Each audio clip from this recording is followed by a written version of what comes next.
Buenas tardes, mi nombre es Jesús Mora, estudiante de Derecho, y hoy los adentraré un poco a lo que es la estructura de la Constitución de la República Bolivariana de Venezuela, que en adelante la llamaremos CRBV.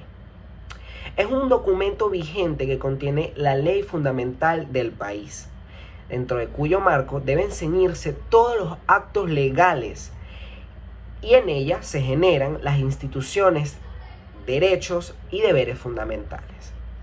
Se trata de un documento que se compone de 350 artículos ordenados en títulos y capítulos. Se compone también de disposiciones transitorias para su implementación. Fue redactado por la Asamblea Constituyente de Venezuela, construida por 128 constituyentes elegidos por votación popular, con ese objetivo fundamental. Se sometió a una consulta donde su aprobación por primera vez en toda la historia, el 15 de diciembre de 1999, fue aprobada con el 71.21 de los votos. La Constitución de Venezuela de 1811 fue la primera constitución de Venezuela y de América Latina, promulgada y redactada por Cristóbal Mendoza y Juan Germán Rocio, y sancionada por el Congreso Constituyente del mismo año. En la ciudad de Caracas, el 21 de diciembre de 1811, la misma establecía un gobierno federal, pero fue derogada el 21 de julio de 1802. Por la capitulación de Francisco de Miranda de San Mateo. ¿Qué es una enmienda? Las enmiendas se presentan a lo largo de toda la Constitución en la República. ¿Por qué? La enmienda es una corrección que se le hace a algo, ¿ok? El mismo debe tener por definición cumplir con una tarea. Sin embargo, si esta función para la que fue diseñada no se ejecuta de manera favorable, debe ser sometido a una reforma. ¿Ok? Una reforma para rehacer sus componentes, para poder cumplirla al pie de la letra. Una enmienda es un término genérico adaptado a todo aquello que esté mal y se necesite para hacer bien, o todo aquello que se necesite que cumpla una definición extra o diferente. Las enmiendas en las leyes o las enmiendas constitucionales son mecanismos útiles para alterar las funciones y repercusiones que tienen los artículos de una ley en el orden impuesto por la legislación. Las enmiendas son una reforma de los objetivos de estas herramientas a fin de favorecer la aplicación de estos métodos o de algún sector que esté directamente relacionado. Ok, las enmiendas constitucionales o de leyes se hacen con la finalidad de prever a simple vista cuando una ley no favorece el libre desenvolvimiento de la naturaleza de las personas. Con esta debe haber una enmienda que permita la corrección o ejecución de las normas previstas. ¿Qué quiere decir esto? Que una enmienda o una reforma está diseñada para que cuando una ley no favorezca a la política o al pueblo, sea diseñada para así poder favorecer políticamente o socialmente. La Constitución habla de las enmiendas. Según el artículo 340, la enmienda tiene por objetivo la adición o modificación de unos o varios artículos de esta Constitución, sin alterar su estructura fundamental, que vendría siendo en este caso la Carta Magna. Artículo 341. Las enmiendas a la Constitución se transmitirán en la forma siguiente. Número 1. La iniciativa podrá partir del 15% de los ciudadanos inscritos y ciudadanas inscritas en el registro civil y electoral, o de un 30% de los integrantes de la Asamblea Nacional o del presidente o presidente de la República. Número 2. Cuando la iniciativa parta de la Asamblea Nacional, la enmienda requerirá la aprobación de esta por la mayoría de sus integrantes y se discutirá según el procedimiento establecido en esta Constitución.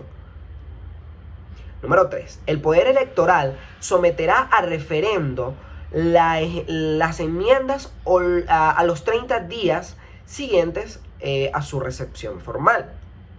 Número 4. Se considerarán aprobadas las enmiendas de acuerdo con lo establecido en esta Constitución y en la ley relativa al referendo aprobatorio. Número 5. Las enmiendas serán numeradas consecutivamente y se publicarán a continuación de esta Constitución, sin alterar el texto de esta, pero anotando al pie del artículo o artículos enmendados la referencia de número y fecha de enmienda que se modificó.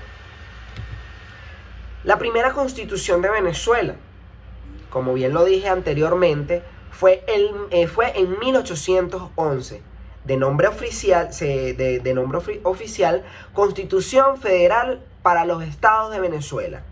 Fue la primera Constitución de Venezuela y de Iberoamérica, promulgada y redactada por Cristóbal Mendoza y Juan Germán Rocio, que fue sancionada por el Congreso Constituyente en 1811 en la ciudad de Caracas. Fue promovida el 21 de julio de 1812 por la capitulación de Francisco de Miranda en San Mateo. La Constitución tuvo una vigencia de 7 meses exactos. La Constitución venezolana recoge los principios rectores del ordenamiento jurídico. ¿Qué quiero decir con esto? Este es el control del constitucionalismo. El control constitucional garantiza la supremacía de la Constitución. Es importante saber entonces si existen las llamadas lagunas axiológicas constitucionales y si es lícito que la Sala Constitucional actúe por vía de las interpretaciones y según su propia autodefinición como órgano para constituyente o intérprete casi auténtica, capaz de aniquilar y crear reglas constitucionales. La Sala Constitucional no está facultada para fulminar una norma constitucional y luego afirmar que la interpreta. Eso es lógicamente imposible.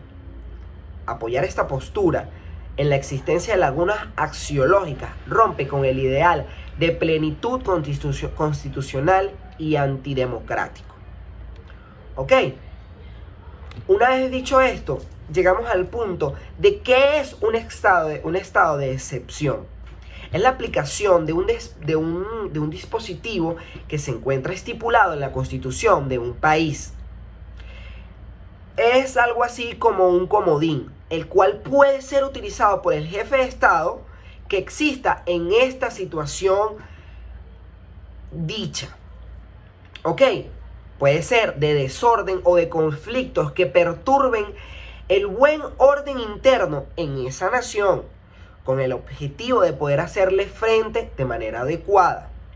Cuando se establece un estado de excepción en una zona de algún país o en el país, automáticamente los derechos fundamentales de los ciudadanos residentes en esas zonas quedan suspendidos de manera parcial o total. ¿Ok? ¿Qué es una asamblea constituyente? Es una reunión nacional de representantes populares que asumen el único objetivo de acordar reglas. ¿Ok? Que en un futuro la relación entre gobernantes y gobernados sea como el funcionamiento, ¿ok? Distribución de poder y fundamento del mismo sistema social político.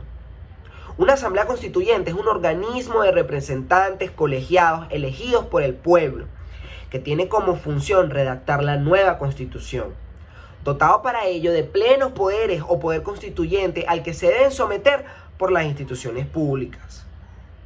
¿Qué son los derechos humanos? Son el conjunto de prerrogativas sustentadas en la dignidad humana, cuya realización efectiva resulta indispensable para el desarrollo integral de la persona. Este conjunto de leyes se encuentra establecido dentro del orden jurídico nacional, obligatoriamente, en nuestra constitución política, tratados internacionales, entre otros.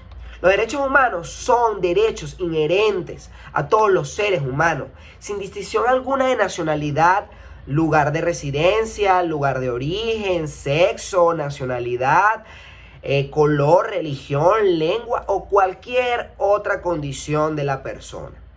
Todos tenemos los mismos derechos humanos sin discriminación alguna. Estos derechos son interrelacionados, interdependientes e indivisibles. Están a menudo contemplados en la ley y garantizados por ella a través de los tratados. El derecho internacional consuetudinario, los principios generales y otras fuentes del derecho internacional, el derecho de los humanos, establece las obligaciones que tienen los gobiernos de tomar medidas en determinadas situaciones o de abstenerse de actuar de determinada forma en otras, a fin de promover y proteger los derechos de esa persona y las libertades fundamentales de los individuos o grupos. El respeto hacia los derechos humanos de cada persona es un deber de todos y todas. Todas las autoridades, en el ámbito de sus competencias, tienen obligación de promover, respetar, proteger y garantizar los derechos humanos consignados en favor del individuo. Derechos culturales. Son los derechos que hacen referencia a la diversidad cultural y el derecho de las personas a participar en una cultura. La existencia de esta diferenciación entre los derechos culturales y los derechos humanos radica en la necesidad de realzar la defensa de los derechos a la cultura y la preservación de la diversidad cultural, muy parecida al derecho ambiental. Pero el derecho ambiental pertenece a la rama del derecho social y es un sistema de normas jurídicas que regulan las relaciones de las personas con la naturaleza, con el propósito de preservar y proteger el medio ambiente, con su afán de dejarlo libre de contaminación o mejorarlo en caso de que la naturaleza esté afectada. Sus objetivos son la lucha contra la contaminación, la perseverancia de la biodiversidad y la protección de los recursos naturales para que exista un entorno humano y saludable. Como bien lo dije, es una rama del derecho bastante reciente, pero de gran desarrollo y de futuro, surgiendo a mediados del siglo XX, por la concienciación de la sociedad a consecuencia de algunos desastres ecológicos como la contaminación de la bahía de Minamata, el gran smog londinense, los escapes de Soeso o Bhopal y el accidente de Chernóbil, que gran ejemplo, entre otros. Se originó como una especialización humana del derecho. Surge en la Conferencia de Naciones Unidas entre el Medio Humano, celebrada en Estocolmo en 1972. El derecho social de la familia, cuyo desarrollo y manifestación aún se encuentra en gestación, pero por las exigencias históricas de la posmodernidad, comienza a manifestarse en la consecuencia del pensamiento jurídico. La idea del derecho social de familia hasta donde las investigaciones lo han revelado, no tiene un soporte académico previo al que este colaborador pretende proyectar. Es decir, la doctrina aún no está considerada perspectivamente académica. Por lo que, por medio de este artículo, de estas leyes familiares, por primera vez se hablarán de él, por lo menos bajo denominación. ¿Qué quiere decir esto? Estas leyes familiares, por ahora, se están trabajando. ¿Ok? Bueno, muchas gracias, espero le haya gustado esta exposición donde se habló un poco de la estructura de la Constitución. Muchas gracias.